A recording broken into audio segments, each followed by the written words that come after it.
تجاهلی کړیو. والثاني منافق حاسد. غفر الله. والثاني څوک عمر رضي الله تعالى عنه. عمر رضي الله عنه دا وای حسد ګرو منافق وای. استغفر الله. تاسو شهید ورته وای اسنه کارسه وړونه ورته شهیدان وای. تاسو دې سترګې ومخیا دای به کنه درسم الله دې قارسه دغه دای نومم ده خو اوس یو بل کتاب ته بیراسو.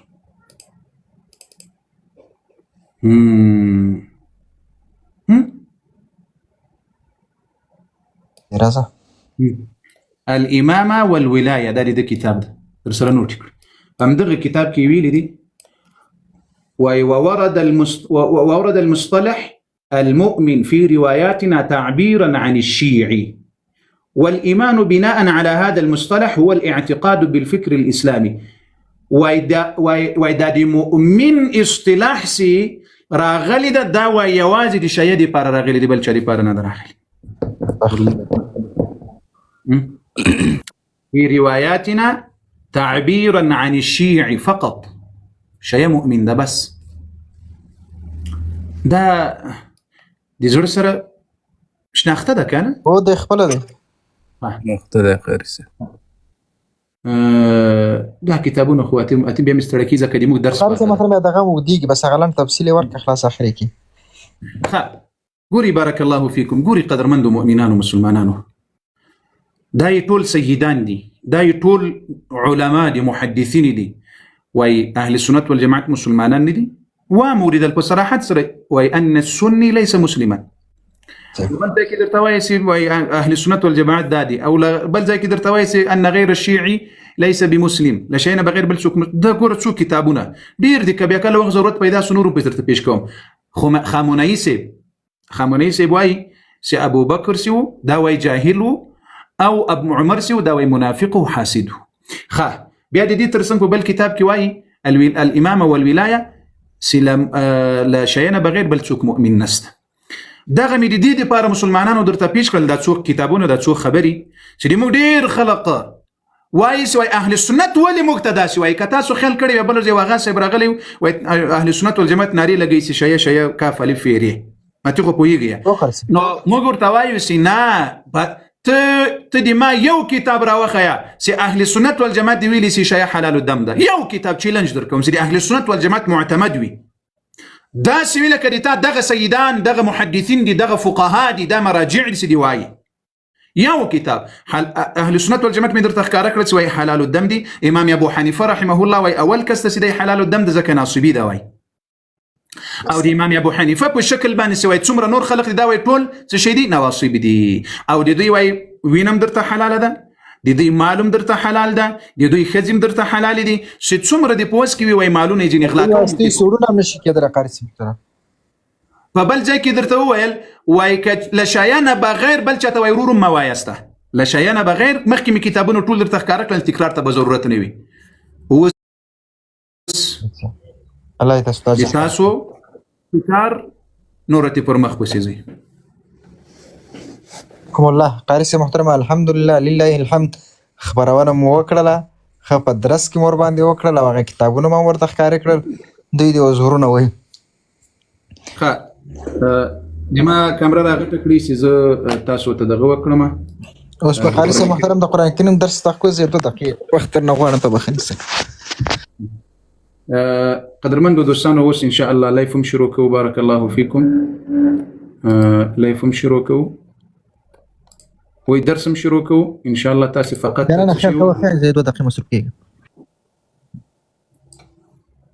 الله دې تاسو ټول سرلوري عزتمن او قدرمن کړي.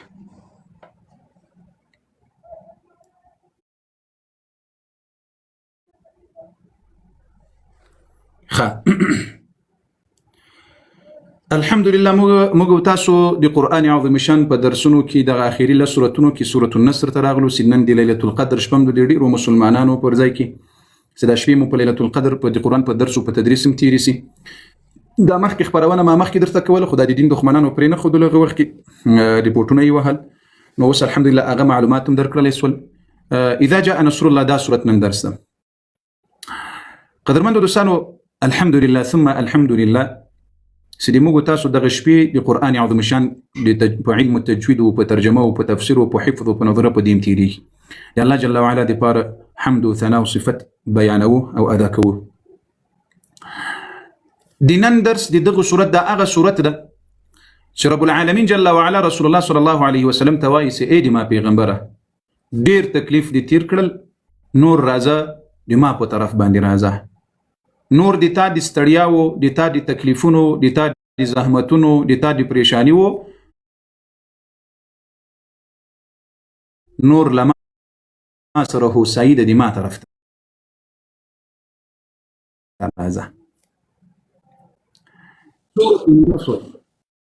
عظیم صورت ده، ډیر زیات فضائل دي په اړه باندې هم راغلي دي. بعض روایتو کې دي دم لرمه 4 ځله چې څوک تلاوت کړي لکه ټول قرآن چې تلاوت کړي دومره اجر به الله جل وعلا ورکړي. سورة النصر نصر دا هغه سورت ده چې اخیرنی مکمل را نازل شوی ده. لدې سورت نه وروسته بیا ورست نور سورتونه نه دي را نازل شوي، آیاتونه را نازل شوي دي خو سورت نه ده را نازل شوی. اخیرنی سورت په قرآن عظیم شان کې امدا سورة النصر ده. دې ته سورة التوديع هم وایي،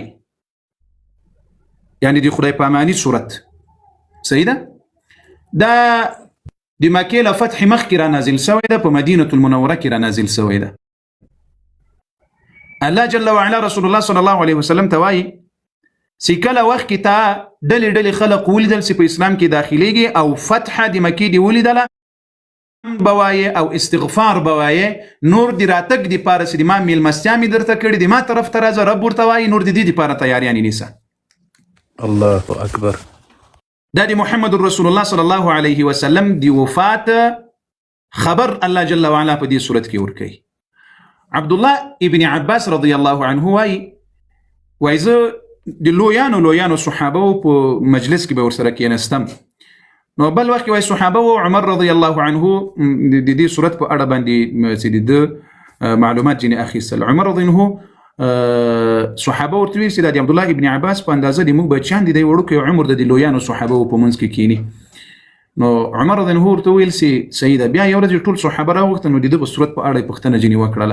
عبد الله ابن عباس هغه علم یو صحابه وته خوده، نو صحابه ورته ویل چې اذا جاء نصر الله د څه شي په اړه باندې را نازل شوی. نو صحابه ورته ویل چې کله یو څوک بوډا سي او د نبی علیه الصلاه والسلام ته دا خبره کړې ده، نور مسلمانانو تم سي یو څوک تر 40 کلنی او 45 کلنی او عمر زیات سي نو د استغفار ډیر وایي، تسبیح ډیر وایي، یعنی اخرت ته نور کار کوي.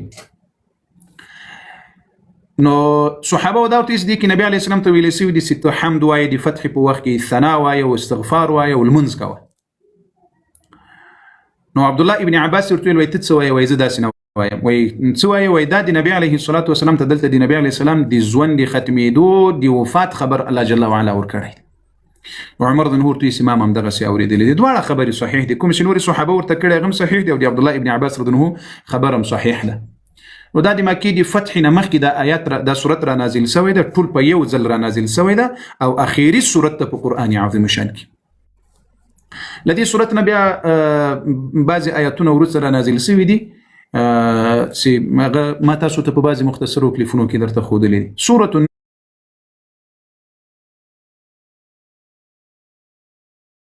النصر